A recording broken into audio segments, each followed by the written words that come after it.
السلام عليكم، ازيكم يا شباب؟ المرة اللي فاتت وقفنا لحد حاجة اسمها SUID binaries. تمام. وقبل ما نبدأ ال SUID binaries تعال أعرفك إيه هي. تمام. إحنا عندنا في البرميشنز، أو تعال أقول لك إيه هي البرميشنز اللي إحنا نعرفها في ال في اللينكس عامة يعني. تمام. وليكن تعالى نفتح التيرمينال هنا، نفتح تيرمينال جديد.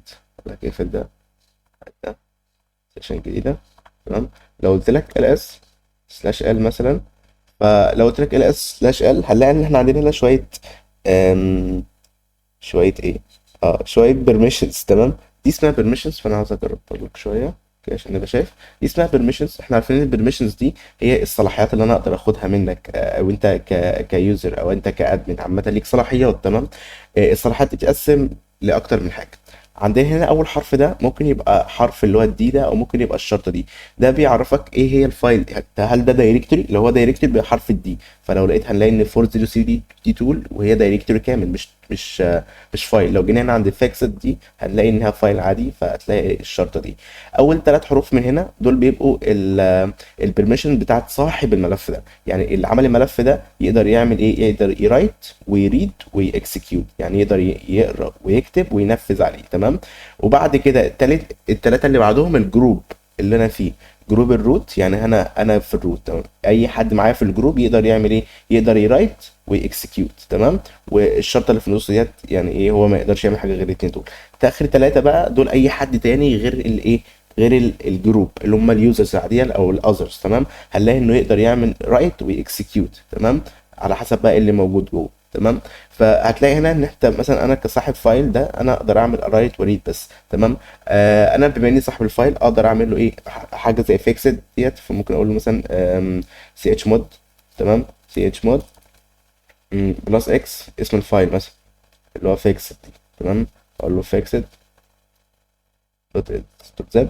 تمام. لو قلت له ls/l، تمام، هلاقي ان انا الاكسكيوت اتغيرت وبقدر اعمل له ايه، اكسكيوت. تمام. الفكره بقى في الاس سي اي دي ان انا زي ما قلت لك في الفيديو اللي فات ان الاس سي اي دي ان ديت فايلات انا، او مثلا فيكسد دوت زب دي حاجه انا هشغلها. تمام. انا اقدر اشغلها انا كيوزر عادي، بس بصلاحيات مين؟ بصلاحيات صاحب الملف. مين صاحب الملف؟ اللي هو الروت او السودو. تمام. يبقى انا اقدر زي ايه بالظبط. فتعالوا نرجع هنا. احنا عشان نقدر نلاقي ملفات الاس يو اي دي ديت بننفذ ملف من ده. عندنا الاس يو اي دي والجي اي دي. تمام. فتعال ناخد الامر ده اللي هو الفاين ده، كوبي، وابدا احطه هنا. تمام. فهيبدا يلود فايل. فتمام. هنا بقول له 4000 دي بتدلنا على اللي هو انا عاوز ملفات الاس اي دي. لو عاوز ملفات الجي اي دي بنحط له 2000 بدل 4000. تمام. واي حاجه تانية هتسبب لنا ايرور ارميها في حاجه اسمها ديف نال عشان تمنع لنا اي ايرور هيبقى موجود. الناتج اللي هيطلع لنا هنا هيطلع لنا حاجه شبه كده. تمام. عمال ما يحمل بس. انا عندي مثلا فايل اللي هو الفايند، برنامج الفايند ده انا اقدر اشغله كروت. يعني انا اقدر اشغله بصلاحيات اليوزر الروت العادي. تمام. بما اني اقدر اشغله بصلاحيات الروت العادي، يعني انا ممكن اشغلها واقدر اكسكيوت كوماند من جواها، او انفذ اي كوماند جواها بصلاحيات الروت. تمام. فبالتالي حاجه زي كده غلط، ما ينفعش اصلا. تمام. فانا هقول لك تاني. فخلينا نفتح سيشن مثلا، حاجه زي باسورد مثلا. باسورد. تمام. انا عامل الباسورد دي انا عشان اغير الباسورد بتاعي. تمام. الباسورد، افتح حاجه زي كده. الباسورد بتاع اي يوزر في الدنيا، او في اللينكس عامه، بيبقى موجود في حته اسمها اي تي سي شادو. فانا لو قلت له مثلا كات اي تي سي شادو، هات الشادو. تمام. لو قلت له كات اي تي سي شادو هيقول لك ان انت البرميشن بتاعتك دينايد، يعني انت ما فيش حاجه تسمح لك ان انت تشغلها ك يعني انت صلاحيتك دي ما ينفعش تشغل اي تي سي شادو. الاي تي سي شادو ده بيبقى جواه اليوزر الباسورد بتاع اليوزر نفسه. تمام. فتعال نديله سودو عشان نقدر نشغله. وخلي بالك قوي من حته بيرميشن دينايد دي. يبقى انا هو محتاج اي حاجه قبله تقول له ان انت ليك بيرميشن عاليه زي كلمه سودو. او اي برنامج مثلا فيم، مثلا لو فيم ده، يعني لو فيم ده طلعت من الدايركتوريز دي، لو لقينا فيم هنا يبقى فيم دي شغاله كروت. يبقى انا لو حطيت فيم هنا قبله، لو حطيت فيم هنا وقلت له اي تي سي شادو هيفتح لي الاي تي سي شادو. تمام. غير كده هيقول لك لا، مفيش. تمام. نطلع، سيبك منه.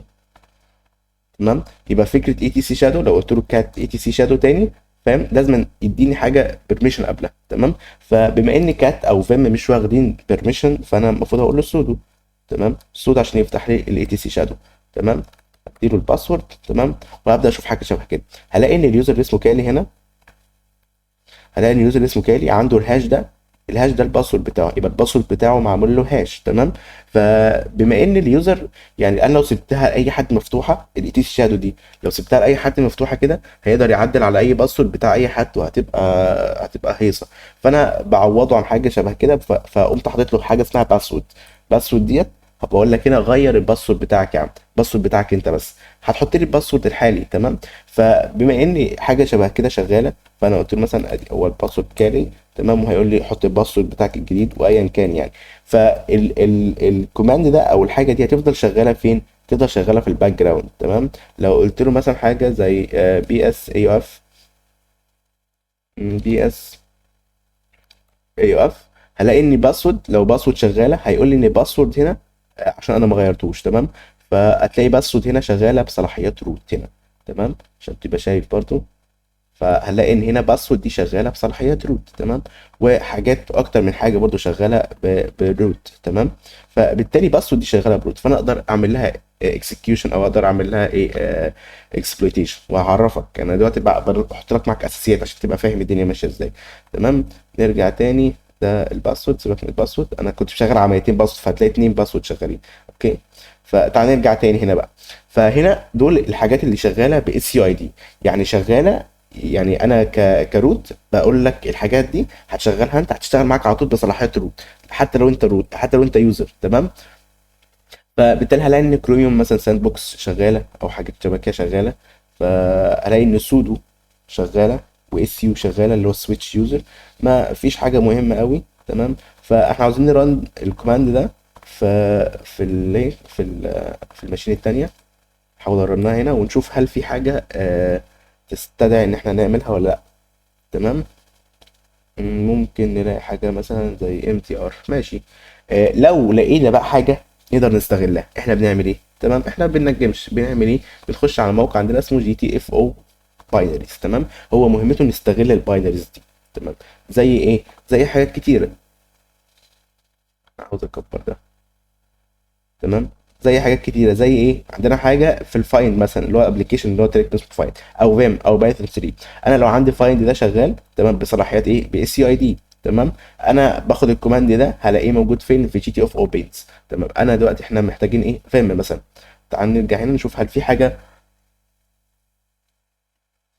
ما علينا. لو لاحظتوا هنا فيم مش موجوده في ضمن الفايلات دي، يبقى فيم نفسها مش شغاله او مش هتقدر مش شغاله بصلاحيات روت، فبالتالي لو جبناها مش هتشتغل. عندنا حاجه من ضمنهم اللي هو الجي باسورد دي. فتعال ناخد الجي باسورد دي كده، ناخدها كوبي، ونرجع على جي تي اف اوبنز، ونيجي هنا في لك فين في الفلتر، واقول له ايه؟ جي تي اوف اللي هو الجي باسورد. قال لك ان جي باسورد ما لهاش باينريز اكسبلويتيشن. تمام. فانا مثلا لو قلت له فيم عشان تبقى شايف بس، لو قلت له فيم قال لك ان فيم، لكن فيم هنا، فيم هنا ليها اكسبلويتيشن. اوكي. تمام. احنا فين دلوقتي؟ احنا في الاس يو اي دي. فنيجي عند حته الفلتر الاس يو اي دي. تمام. فهنلاقي ان فيم نفسها ليها اكتر من اكسبلويتيشن. تمام. وانك هنا عندك بيقول لك الفايل ريد. فتعال نقلب هنا شويه. فاهم؟ فحاجه شبه كده. فلو جينا في الاس يو اي دي لكن his function performed by privileged user is executable has an SUID bit in a set band right ownership. تمام. يعني هو دلوقتي هتشغل الصلاحيات، هشغل لك يوزر، هشغل اليوزر بصلاحيات الاونر اللي هو الروت. تمام. فبالتالي ليها اكسبلويتيشن. تمام. تعالى اوريك شكلها. احنا هناخد اي حاجه من دي كوبي، بس احنا كان معانا، انا معايا كوماند هنا كنت حاطه في النوشن. تمام. هو بتاع الفايند في الفيم. تمام. هو نفس اللي موجود في جي تي اوف، جي تي اوف بينز. تمام. لو خدته هنا كده وقمت قايل له نفذ لي الكوماند ده. تمام. هلاقي نفسه ان هو انت هنا قصدك هيفتح التيرمينال. فتح التيرمينال هنا، فتح فيم بس بين اس اتش. تمام. انا ممكن اعدلها احط له بين باش. تمام. بس هو هنا كده كده اصلا بما انه اصلا فيم دي اصلا مش موجوده. تمام. فاحنا بقى بندور على اكتر من حاجه بقى، فتعال ناخد سودو نقول له سودو، ممكن نلاقي سودو اتش تي اف اوبنز.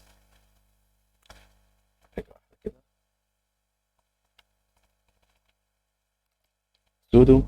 تمام، قال لك هنا سودو، سودو هنا شيل، قال لك سودو بين باش. فتعال ناخد الكوماند ده ونحطه هنا، اقول له مثلا اس، ماشي، سودو بين اس اتش. تمام، هنشوفه هل هيقدر يعمل بريفليجز او لا. تمام، فهو اتنفذ. شوف اي دي الكوماند نفسه ما اتنفذش. تمام، هي كانت موجودة عندي هنا.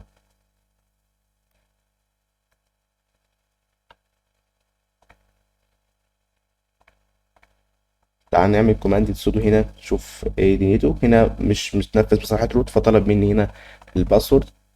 تمام، فطبيعي ما اشتغلش. تمام، احنا هنشوف في التطبيق العملي في حاجة تانية. تمام، ازاي اصلا بنعرف ان الفايل ده هو واخد بيرميشن اس يو اي دي او ايه هي. تمام، فانا مثلا جي باسورد دي. تمام، فانا اخد كده كوبي واقول له ال اس ده سلاش ال سلاش اي ال اتش مثلا، عادي. فهتلاقي اصلا انه عمل لك ايه، عمل لك علامه حمراء هنا. ده معناه ايه؟ اللي شغال باس يو اي دي. تمام، ده معناه انه شغال باس يو اي دي. وايه اللي عرفك برضو ان النظام عرف ازاي؟ حرف الاكس اللي كان هنا كان اكسكيوشن، بقى اسمه اس، بقى اسمه سيت يو اي دي. يبقى بدلنا حرف الاكس اللي في الاونر شيب هنا بحرف الاس. يبقى انا بدي حد تاني صلاحيات انه يشتغل روت من خلال صلاحياتي انا. يبقى تمام، بدي اليوزر اللي هو العادي ده اكسكيوشن على الفايل ده برميشن بالاس. تمام، وفي اللاب ان شاء الله الفيديو الجاي هنحل لاب عشان يوضح لنا الدنيا دي كلها. تمام، وهكذا. يعني اي كوماند من ده تنفذه هنلاقيه حولنا لفايل برميشن تانية، اللي هو على حسب اللي احنا موجودين فيه يعني.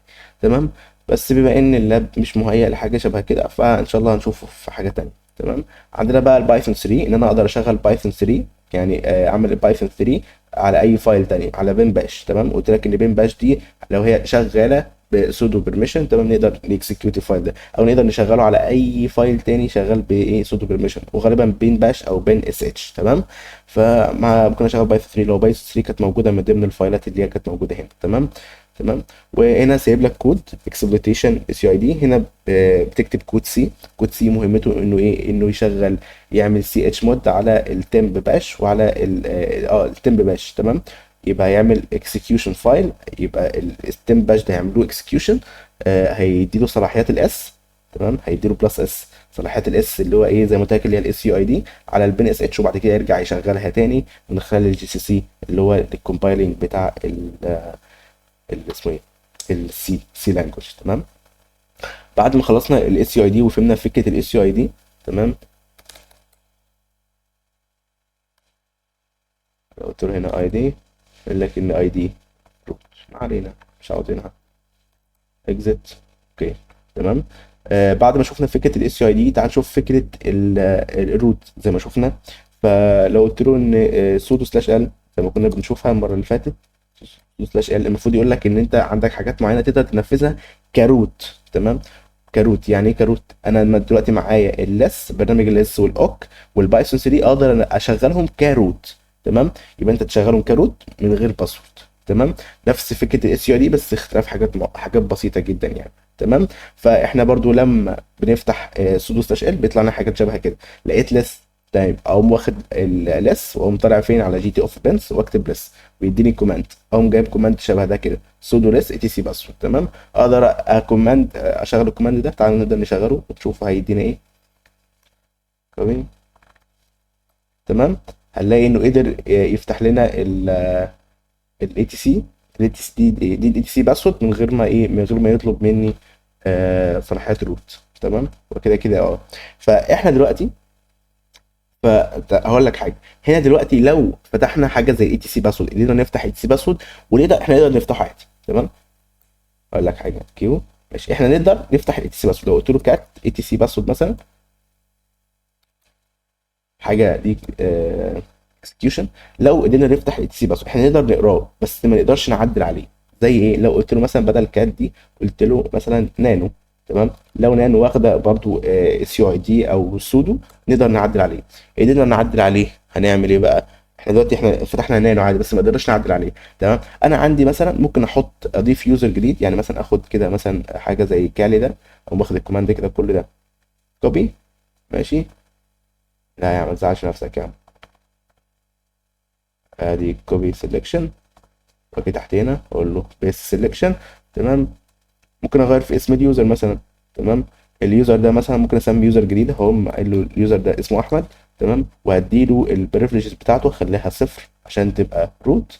وهنا برضو في الجروب اخليها صفر. تمام. وبعد كده احدد له اسم اليوزر. بس هنا ده احنا ما خدناش احنا خدنا سطر غلط. تمام. فانت اكيد فهمت الفكره. تمام. يعني مثلا بدل كالي ده دلوقتي واخد صلاحيات يوزر عادي. فهو لو عندي يوزر اقوم حاطط صفر، وهنا برضو اقوم حاطط صفر، بقى عندي صفر. تمام. وهنا في الهوم كالي هيقدر في اليوزر بين از دي اس اتش، هقوم قايل له بين داش مثلا بس، وابدا احفظ بقى. تمام. لو جيت احفظ دلوقتي هيقول لك انت مش معاك بيرميشن، طبيعي جدا يعني، مش هتقدر تعدل عليه. فبقى كالي هنا يقدر يشتغل على صلاحيات روت. تمام. وبين بين اس اتش لو هو مثلا احمد مثلا غيرته خليته احمد. اقوم عامل ايه بقى؟ انا خلاص عملت وقدرت احفظ الفايل ديت. اقوم عامل ايه؟ اقوم قايل له لو انا عملت احمد اس يو سويتش يوزر، يقول لك حول لك لاحمد. تمام. بس احمد ده مش موجود اصلا. تمام. او كان اس يو الاول بعد كده مثلا احمد. تمام. فهيحولك على احمد، بس لو احمد موجود احمد مش موجود خلاص. تمام.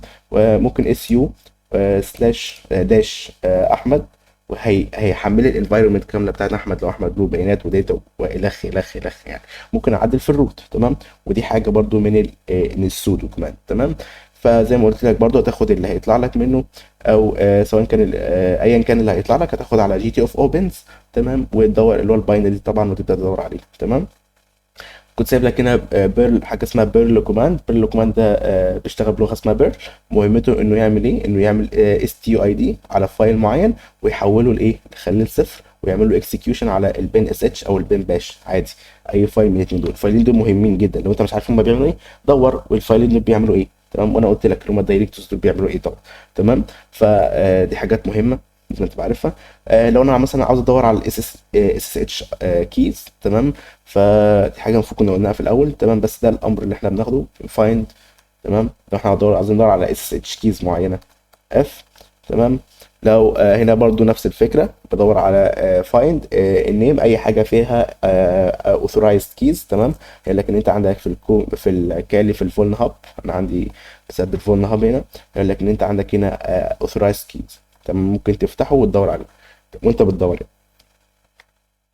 وبس كده. تمام. ودي حاجات زيادة تقدر انا قلتها. تمام. تقدر تدور عليها. تمام. دي كل حاجة بالنسبة للاس يو اي دي والسودو اكسبلويتيشن. تمام. اشوفكم ان شاء الله في الفيديو جديد، وان شاء الله هيبقى حاول نحل اكتر من لاب نوضح الافكار دي ونحاول ندوس على الافكار دي تاني. تمام. اشوفكم ان شاء الله في فيديو جديد، والسلام عليكم.